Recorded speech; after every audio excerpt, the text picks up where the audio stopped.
The Michael Hatfield RE team presents Real Estate and More. Bay Area real estate is different than in all of America. And why? What's up with home buyers? What's on sellers' minds? How is the market? And much, much more. Now, here's your host, Michael Hatfield. Welcome to the Real Estate and More Show, and thank you for listening. You know, we talk about many things on the show, including important topics and interesting people. A home buyer's decisions like should he or she buy now, the reasons to buy, where to buy, how to buy, and how much he or she should pay are all important questions. On the show today, we unpack today's thoughts, elements, and reasons integral to a home buy to help those buyers who are on the fence, then take a close look at where we are likely to go in housing market this year.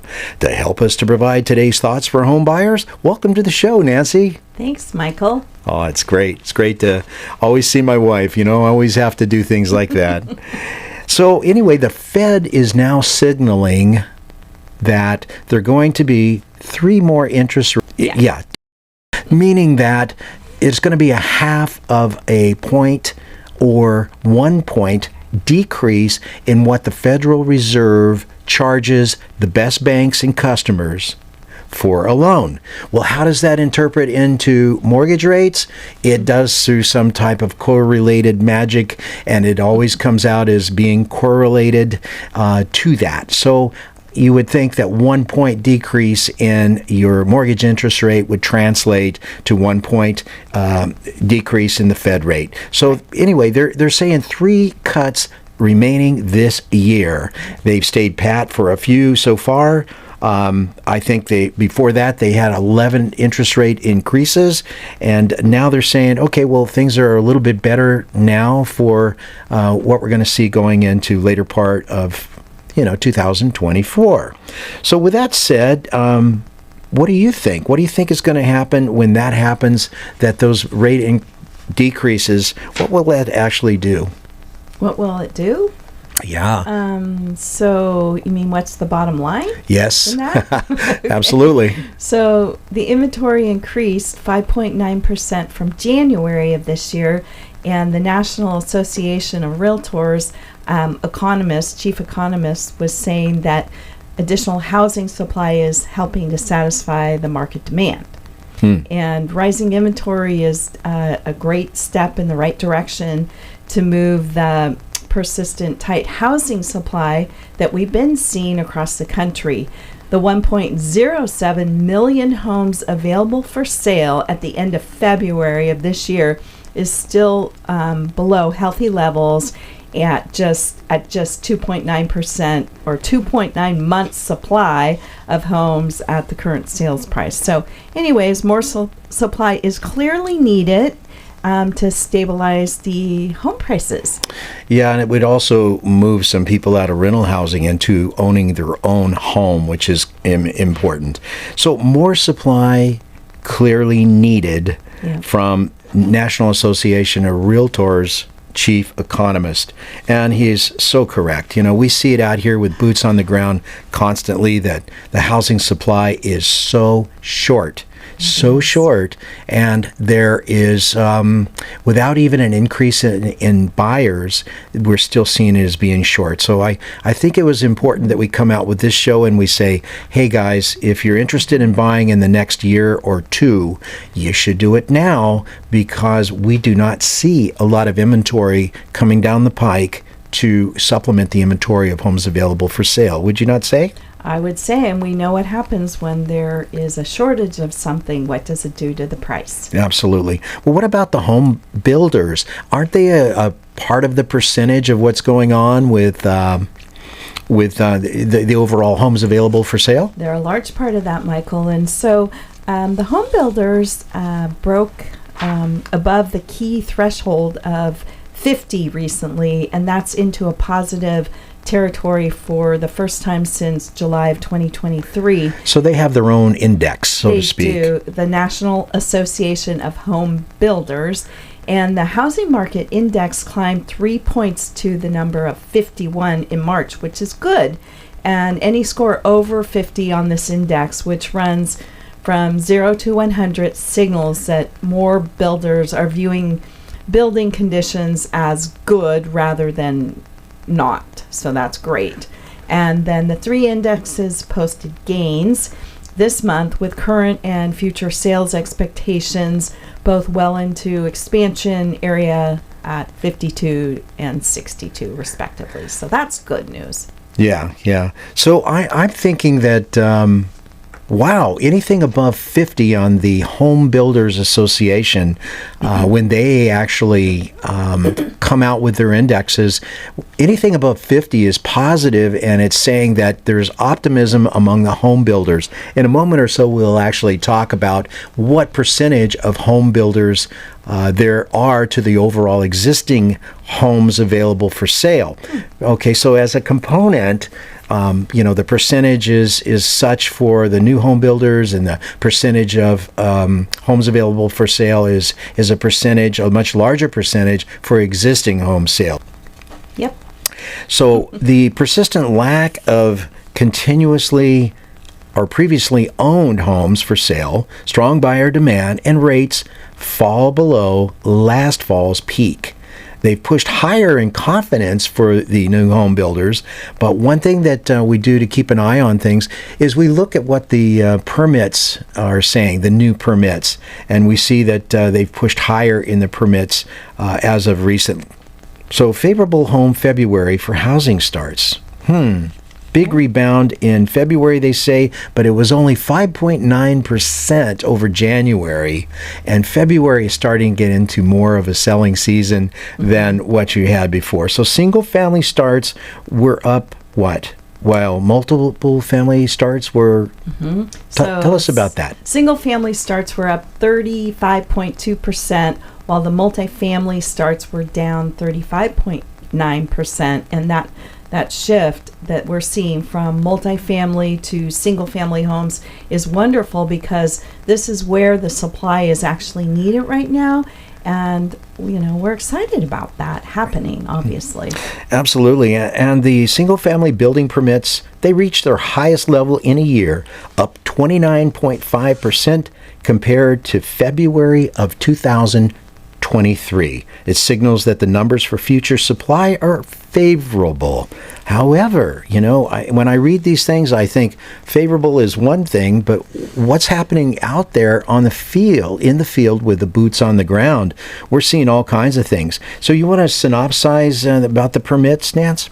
So one of the things for the new homes being built, the National Association of Home Builders Assistant VP for Forecasting was stating that single-family housing is poised for a good year in 2024, which we're into, the first quarter, and that starts. So it's a good year in 2024 with starts and permits in an upward direction, which we like to hear. Now we're talking about the starts for new home construction only. We're not talking about existing, correct, for remodels and things like that. We're not talking about that. We're talking about the new home permits, and National Association of Home Builders is saying, okay, forecasting wise, we're looking better, and it's an upward trend.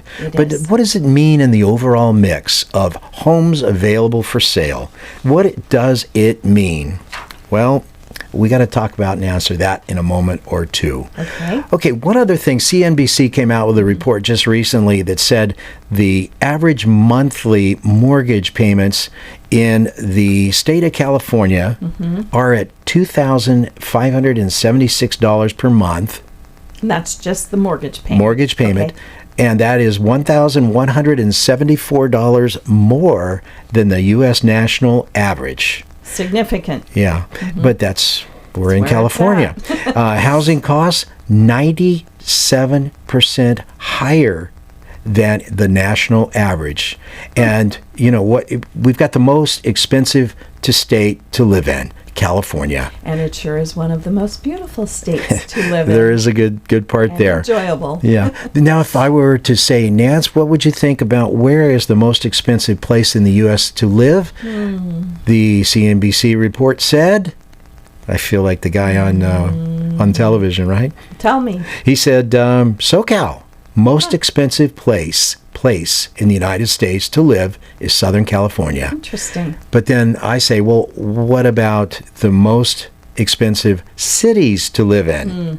Do you know the answer? I don't. La Jolla? I don't know. I don't know. Sunnyvale, San Jose, and San Francisco. And that has been justified by the big tech three giants of Google, Intel, and Oracle, and LinkedIn as being a big employer down in that area of the South Bay. Makes so sense. Here we are in San Francisco. We expect to pay more, actually 67% higher cost of living than the entire state, and 125% higher than the national average. That's Sunnyvale, San Jose, and San Francisco. Wow. That's 125% higher than the national average in cost of living. But really, that's no surprise. We've always known that we live in a microclimate of the housing industry here in the San Francisco Bay Area. We've always known that.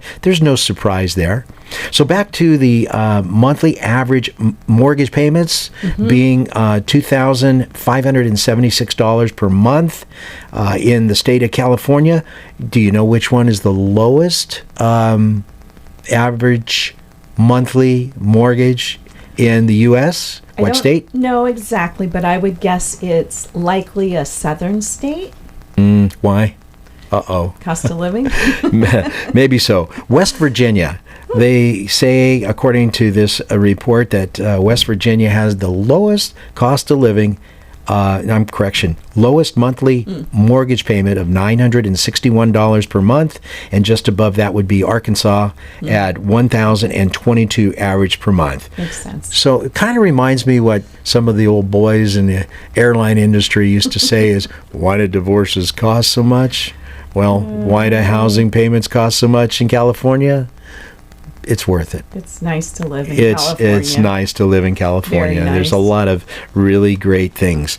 But one of them right now is the problem that we have, the challenge that we have with how do we get inventory into the system? We need to have homes to sell in order for homes to sell themselves. I mean, if you don't have it, you can't sell it, right? Right, exactly. Right.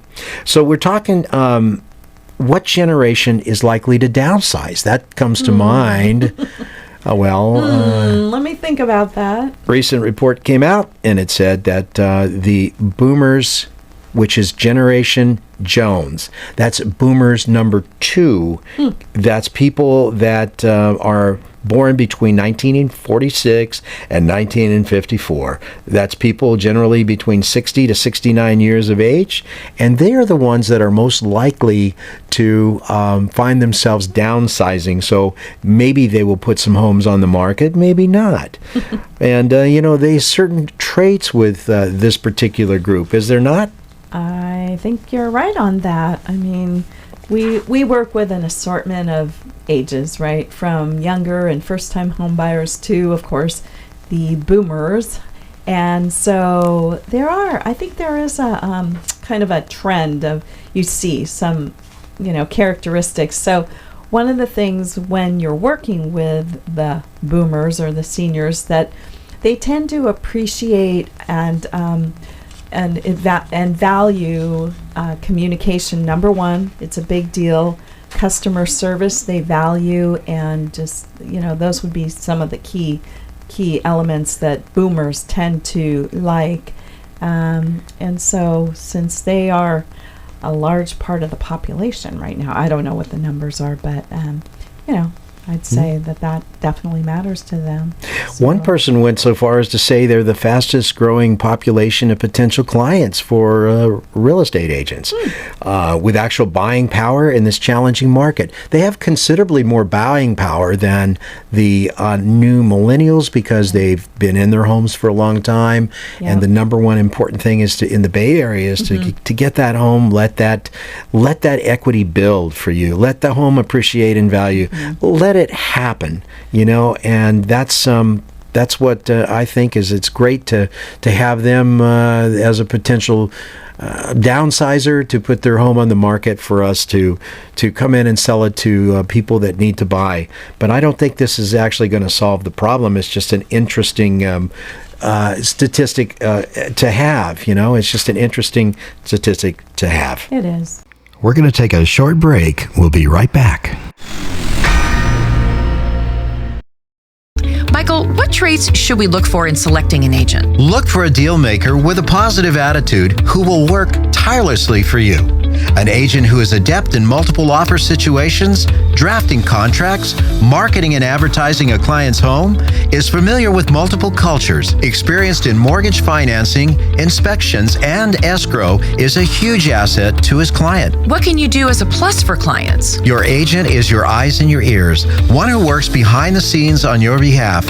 A great attitude, working well with others, and keeping clients' priorities number one is a given for us. Call 925-322-7775 now to schedule an appointment or complimentary home analysis. For excellence in real estate, call the Michael Hatfield RE/MAX team at 925-322-7775 or go to michaelhatfieldhomes.com.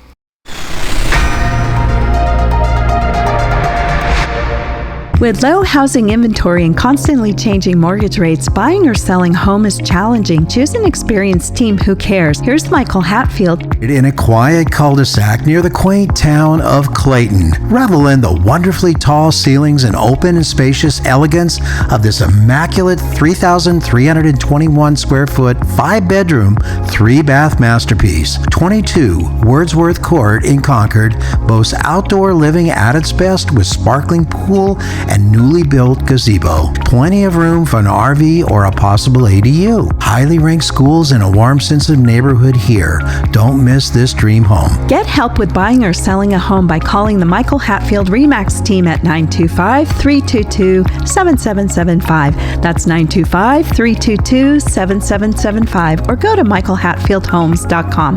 That's michaelhatfieldhomes.com. Now, welcome back to our show. It is. Yeah.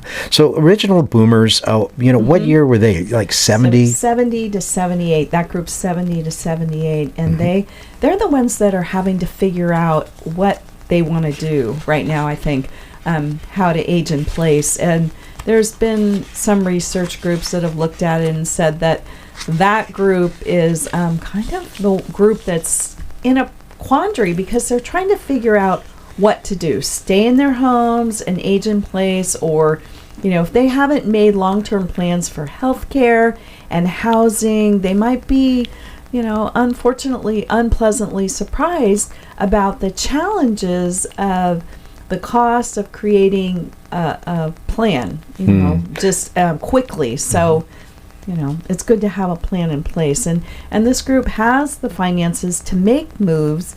Obviously they're established in their houses and such, but they're more cautious. They're absolutely more cautious, although, interestingly, they're motivated to spend their dollar bills on things that they enjoy and things that they kind of view as luxurious, which is kind of interesting. So, and then boomers don't really want to be considered the older group or the older population. But they are anyway. They are, and what they also Age waits for no one. is respect and independence. So, it's kind of those characteristics of the boomer gang. Yeah. I had Pat Batucci on here, one of our early shows, and we talked about retire here, retire there, and retire everywhere. Yeah. But one of the important elements, critical elements, is what type of health care is available, and you should retire around it, because as we get older, we start getting a few more flat tires, and this happens, that happens, and it's always good to be close to a very good medical facility to help us with those flat tires or whatever the problem may be. Well, and Michael, we were just talking to some previous clients who we've helped, and that was a large consideration. What should they do? Where should they move to for their current healthcare needs? And it's like, do they move somewhere else in California to closer to a metropolitan area, or do they perhaps move out of state? So they're having to deal with that in real time, and it is kind of nice if you can look at that long-term plan and have something in mind before it's absolutely necessary. Yeah, speaking of which, we're back to the boomers, number one boomers, not the Generation Jones, Right. but the original boomers, age 70 to 78. Correct. And if they've not already made long-term plans for healthcare and housing, it may be unpleasant for them as they move forward and trying to deal with the costs of creating a care plan on the fly. Yeah. So, Good biggers are a advice. complicated, big generation. So we have a lot to think about as we get older. Yourself, yours truly included, and what we're going to do as we move forward. But one thing now, let's get back to the Bay Area and the housing. We've talked enough about the people here that live here, that love it in the Bay Area, and we talked about seniors a bit. We've talked about interest rates. One thing is for certain, in my view, is that when interest rates do decrease, you're going to find more buyers in the market for that same number of loaves of bread on the shelves. And that's that is concerning, because right now we're finding everywhere we go, if a home is for sale, then we're getting multiple offers. And this is, now I'm talking about in areas of higher density in the San Francisco Bay Area. If you live out a ways, it's going to be less activity, but we still are having a very, very short inventory of homes that are in the market. Don't you agree? We are. It's real and present for us, actually. For sure. So I'm thinking, seniors don't like to wait. I don't like to wait. You don't like to wait. And we like certain things. We like to talk on the phone as necessary. We like to be face-to-face with clients. Our millennials don't necessarily like it that way. But one thing is for most certain is that everybody has a heartbeat. We've talked about it before on the show. How soon do you want to move? How soon do you want to list your home? Yep. How soon do you want to be into your new property? Everyone has their own heartbeat, and that heartbeat changes sometimes during the process. It's kind of incredible how we've observed that working in our society. We have. Yeah, so we've had a run up in home prices last year, a massive one, and I'm talking about Moody's had a chief economist come out and make some statements. What did he say, Nance? Right. So the Moody's analytics were saying that the run-up in prices, it's been a huge increase in creating wealth for homeowners, but then on the flip side, it's been a massive problem because for the first-time home buyers, and so there's just simply not adequate inventory if you're ready to buy a house. And that's been a challenge. Yeah, it's been a big challenge. I noticed home prices overall nationally were up 5.14% in December of 2023 as compared to December of 2022. And that's despite stubbornly high mortgage rates and low housing affordability. So in the Bay Area, probably much more than that in actuality, as far as appreciation. Keep going. The head of Moody's also said that the all-time highs in and around Texas and Pacific Northwest fell off their highest in the month of February, but only modestly, while they continue to push higher in Northeast, Industrial, Midwest, and Southeast. We're not talking about the Bay Area because we know home prices have went higher. So for the 2/3 of Americans who own their home, repeating, the higher prices mean a massive increase in their wealth. I'm going to say that again. Hey folks, own your home, because that can create a massive increase in your wealth. But of course, as you said earlier, Nance, what happens to the home buyer, the first-time home buyer trying to get in? It's a big problem.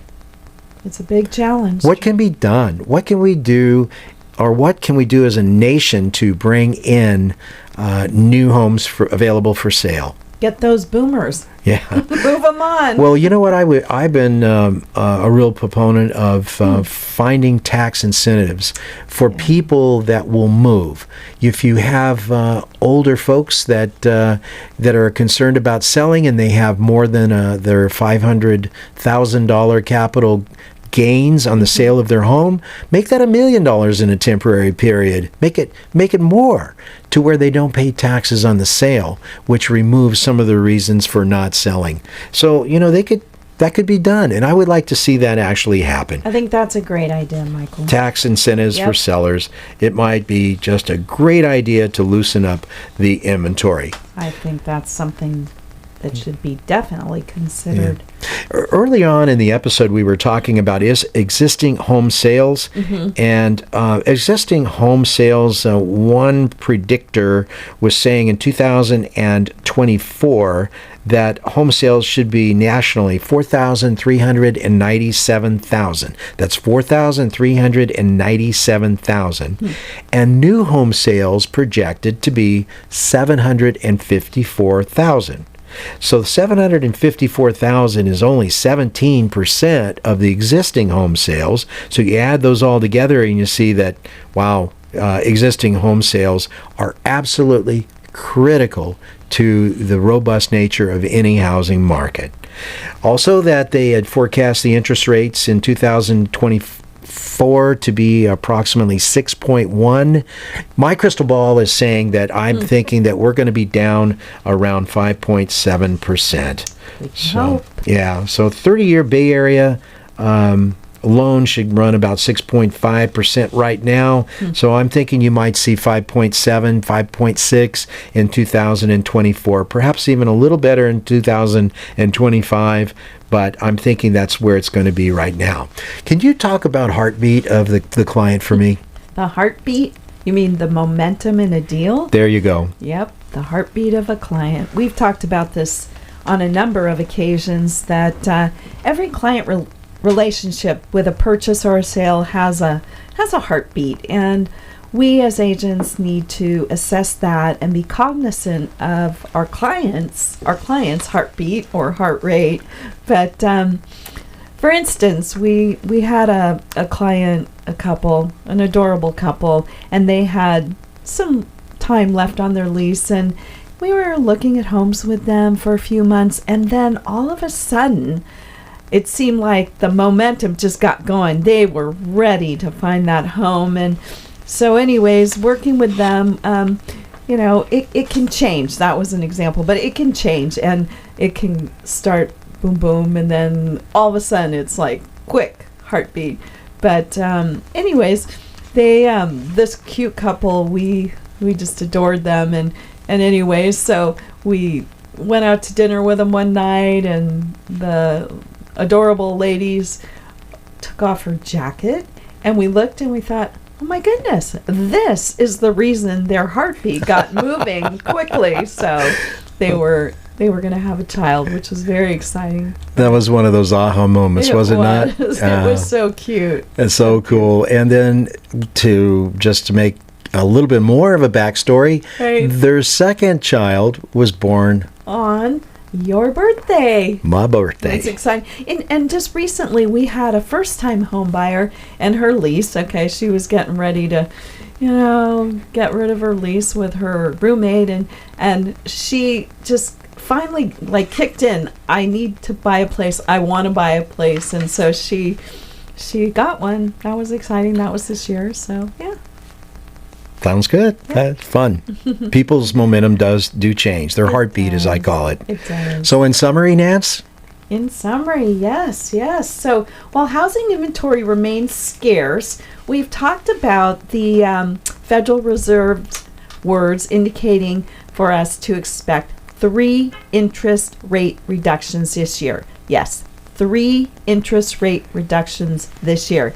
Existing home sales have increased some in February, and new home builders buying a few more homes. That's all good, except for a much needed increase in homes available for sale. So we still have a few loaves of bread on the shelf for buyers. Interesting times that we live in. Times, yeah. All good information, Nancy. I hope these thoughts are helpful to home buyers who hesitate. As my crystal ball says, home prices are going to go up in the San Francisco Bay Area. Thank you for being on the show. You're welcome. Thank you. You've been listening to the Real Estate and More Show. You can listen to archived Real Estate and More shows at michaelhatfieldhomes.com/radio. And the Real Estate More Show is podcast on all major podcast platforms such as Spotify, Amazon, iHeart, TuneIn, and others. We'll be right back with our next special guest. Stay tuned.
Views and opinions expressed are based on current economic and market conditions and are subject to change. Information on the show provided for illustrator purposes only and does not constitute professional or legal advice. Information from sources deemed reliable, but accuracy and completeness not guaranteed.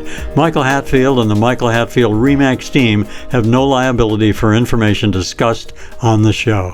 Consult with qualified professionals prior to taking action.